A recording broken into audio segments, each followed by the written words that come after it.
Iya. Halo, selamat siang Pak Ami. Iya. Selamat siang. Iya Pak Ami. Saya perkenalkan, nama saya Dimas dari Bank Pak. Ada apa Mas? Boleh minta waktunya 2 menit sebentar aja Pak. Saya ada kabar gembira buat Pak Ami. 2 menit ya? Iya, monggo.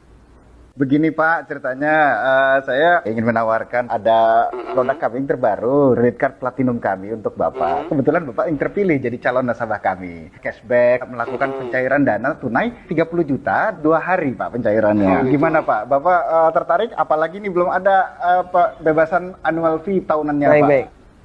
Sebelumnya saya boleh tanya dulu ya? Boleh Pak? Nggak masalah ya? Baik. Mas Dimas Muslim? Saya, iya Pak, betul Pak. Muslim ya, Alhamdulillah ya. Kita sama-sama Muslim. Iya Pak. Mas Dimas pernah dengar nggak tentang riba? Iya, pernah dengar. Pernah dengar ya? Iya. Pernah kebayang bahaya riba nggak? Bahaya riba? Iya tahu Pak. Mungkin pernah dengar hadisnya atau ayat Qur'annya? Pak, Pernah.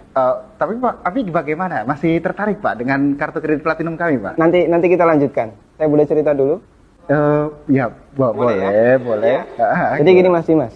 Coba Mas Dimas bayangkan kalau ada orang yang berzina sama ibunya. Kira-kira respon masyarakat gimana? Semua orang sepakat jelek ya. Gimana? Maksudnya gimana Pak? Kalau misalnya ada orang yang berzina sama ibunya, semua orang akan menganggap dia melakukan perbuatan yang maksiat. Ya bejat itu Pak. Wah, bejat sekali ya. Bejat Pak. Baik, kita sama-sama sepakat untuk itu. Iya. Begini, Nabi SAW menyebut bahwasanya riba itu ada 73 pintu. Pintu yang paling ringan, kata Nabi SAW, dosa riba itu seperti berzina sama ibunya, Mas.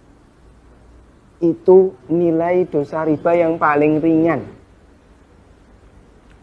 Coba kalau Anda tadi tawarkan 30 juta, itu berapa nilai ribanya? Ya, tapi kan... Saya lanjutkan boleh? Ya. Ya, kita lanjutkan dulu ya. Iya. Saya sebutkan, ini ada beberapa fase kehidupan manusia. Orang yang makan riba semuanya mendapatkan azab dari Allah. Pertama, ketika di dunia, orang yang makan riba itu ditantang perang oleh Allah. Coba Mas bayangkan. Kata Allah Subhanahu wa taala, ya ayyuhalladzina amanu taqullaha wa dharu ma baqiya minar riba. Wahai orang yang beriman, bertakwalah kepada Allah dan tinggalkan semua bentuk riba. Fa in lam taf'alu fa'dzanu biharbi minallahi wa rasulih. Kalau kamu masih ngeyel, nggak mau meninggalkan riba, umumkan perang dengan Allah dan Rasulnya. Coba, kalau kita ditantang perang oleh Allah dan Rasulnya, kira-kira ada nggak peluang untuk menang? Nggak ada ya? Ampun Pak. Ini yang pertama. Yang kedua, orang yang mati dalam kondisi membawa dosa riba, makan riba, nanti dia akan dihukum di kuburan dalam bentuk berenang di sungai darah. Masya Allah, berenang di sungai darah. Kata Nabi SAW, beliau pernah menceritakan mimpinya, dan mimpi beliau itu wahyu. Nabi SAW pernah melihat ada orang yang berenang di sungai darah, kemudian di tepi sungai ada orang yang membawa batu. Setiap orang ini berenang menepi, dilempari batu ke mulutnya, kemudian balik ke tengah. Ini yang kedua. Di alam kubur, dia mendapatkan azab berupa berenang di sungai darah. Yang ketiga. Masih ada yang ketiga Pak? Ya, siap mendengar, masih sanggup mendengarkan? Iya Pak. Iya, tapi saya lanjutkan ya. Iya Pak. Yang ketiga, ketika orang ini dibangkitkan oleh Allah dari alam kubur, dia dibangkitkan dalam kondisi sempoyongan, Mas. Allah Subhanahu wa taala bercerita, alladzina ya'kuluna riba la yaqumuna illa kama yaqumul ladzi yatakhabbathu syaitan minal mas. Orang yang makan riba, mereka akan dibangkitkan pada hari kiamat dalam kondisi sempoyongan seperti orang yang kerasukan. Iya Pak.